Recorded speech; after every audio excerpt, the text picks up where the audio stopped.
Hello and welcome back to Shulchan Aruch HaRav. We continue in Hilchos Birchos HaShachar, morning Brochos, Siman, Nun Hey. We pick it up with Sivches. There are those that say, Shehu Adin, that we were talking about yesterday, that you can continue to say Devarim Shebek Kedusha, even though right now you don't have a minyan, but you had a minyan when you started.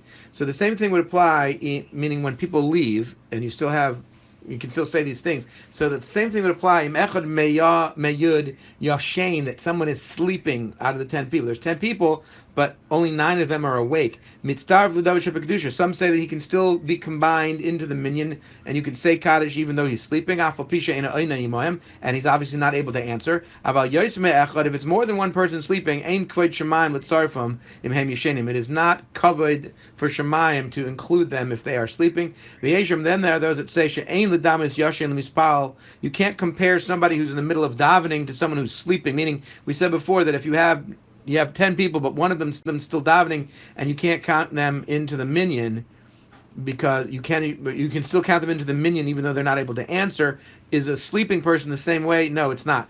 According to this opinion, lefisha hayashem, someone sleeping, nishmas mistalekis manu, his neshama leaves him while he's sleeping. Vein kedusha shor alav, and there's no kedusha resting on him. Be'efshar, and it's even possible sheruach hatuma shor alav, that ruach hatuma, something tameh, is resting on him. Afil kishayashem b'yayim, even though he's sleeping, it's only during the day. Kamosh nizbar Siman Daled, we spoke about earlier in Siman Daled, if you'll recall. Well, the Inyan Maisa, as far as the practical application of this, ein lahachnis is atzmin machlekes. Don't get involved in machlekes or whether or not he can be or cannot be included. Kivin she'ef shalak kitza, because you just wake him up, and then you don't have any shilas. He's for sure included now, so wake him up. Sif test. Kisha echad mispal levada. If someone's davening by himself, afal pishiesha sora bilada, even though there are 10 other people without him, meaning a guy's still davening his own shmosrei. The minyan is caught up. They're ready. They're all done, and it's time to say kedusha or start chazos hashatz. Nochen she'amtinu miloi mar kaddish ad she'igmor kadei. It's appropriate to wait to say kaddish. I mean, it's like after Shmones, whatever it is. He's still davening chazos. You're finishing chazos hashatz. He's still davening.